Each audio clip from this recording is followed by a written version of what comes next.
Hello guys, welcome back to another election prediction video. This time we're doing the 2024 Senate map.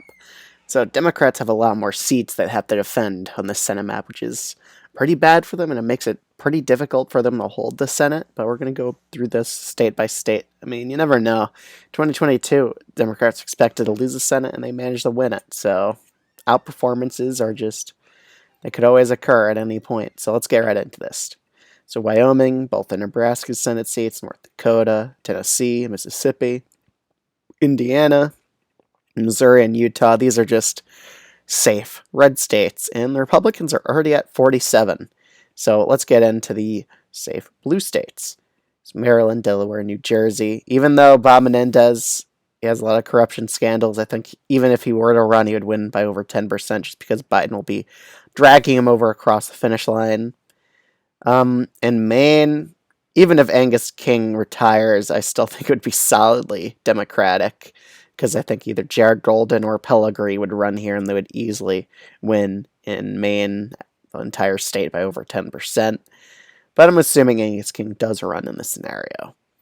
Amy Klobuchar in Minnesota, she does outperform a lot in this state, and she'll probably easily win here.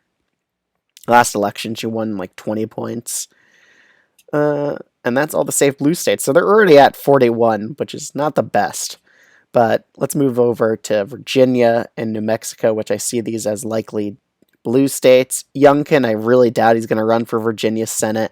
So Tim Kaine here will be easily able to fend off any Republican opponent. If Youngkin does run, maybe it could go down to lean, but it wouldn't be a Republican flip. Tim Kaine will be able to hold on here. And in New Mexico, the current incumbent Democrat here, he'll probably win by about 8-ish points, 9-ish points. He might underperform Biden just by a little bit, but I still think he would win. In Florida, I see this as a likely red state. I do think that Rick Scott's going to underperform what Rubio did, and he's going to slightly underperform the Republican presidential nominee. So that means if Trump's winning here by a lean margin, it would go to a lean margin. But right now, I think Trump or DeSantis would win the state by a likely Republican at least.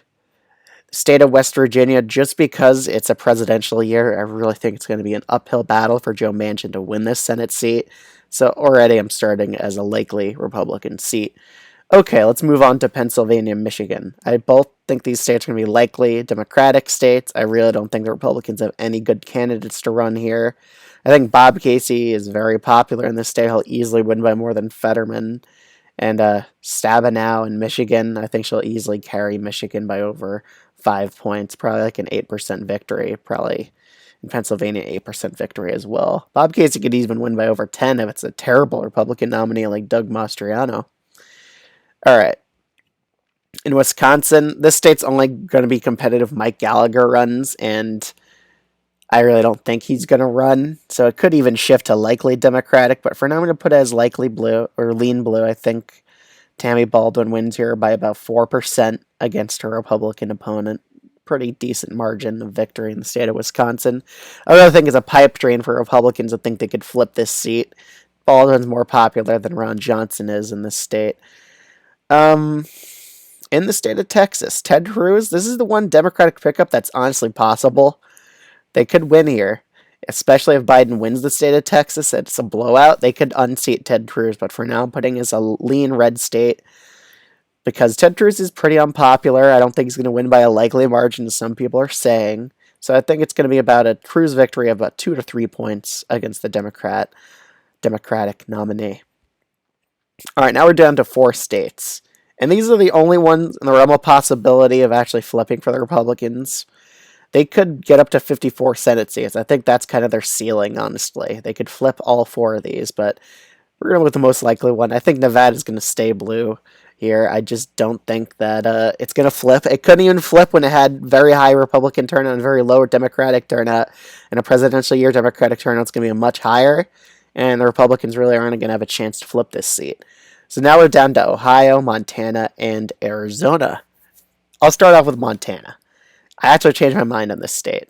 I honestly think if Tester were to run, he'll win by a tilt margin because the Republican nominees so far is Zink and Rosendale. Rosendale lost before, and Zink really underperformed in the new House district in Montana. So if it's one of those nominees, I honestly think Tester's a slight favorite to win at this point. And in the state of Arizona, even though polling does show the Republican in a three-way race leading by like a point, you have to anticipate that a lot of cinema supporters are going to see that she's not even in the running to win, and she's just a voting spoiler, similar to what we've seen in Oregon, and they'll slowly swap to Ruben Gallego or the Democratic nominee. So I just think the Democrat, even in a three-way race, will be a narrow favorite just because I think cinema supporters are going to go to the Democrat over time, similar to how Betsy Johnson's all her percentages deflated throughout time. She was up at 15% and she finished off at 8%, which honestly I could see happening to cinema. She loses 6% and they just go to the Dem. Okay. And another thing I want to address is some cinema supporters are actually Republicans, which is the funny thing. So, yeah, she might take equal amounts away from both parties, honestly. Maybe a bit more from Democrats, like 55% Dem and 45% Republican. But overall, I think a lot of people are going to be not voting for her who really want their party to win a seat here. So, the state of Ohio. Now, this is a very hard one. J.D. Vance won the state by 6.5% in 2022. That was a national environment of R plus 2.8. Brown's only chance of winning is if Biden wins the national vote by at least 5%. And right now, if the nominee is Trump, I see him winning.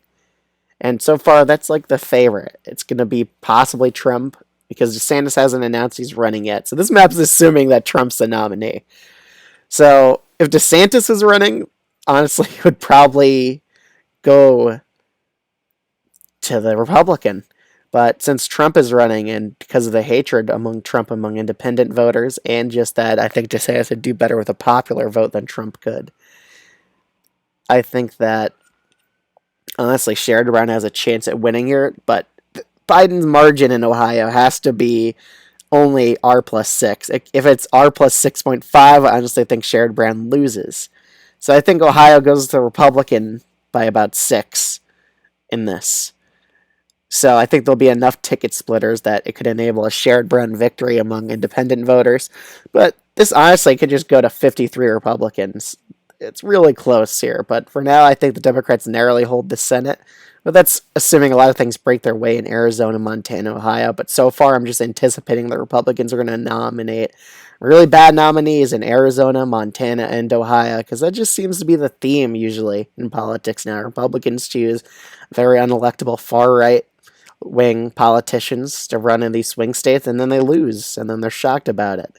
But this is just how I see the election going so far. Let me know what you think of this in the comments below, and I'll see you guys in the next one.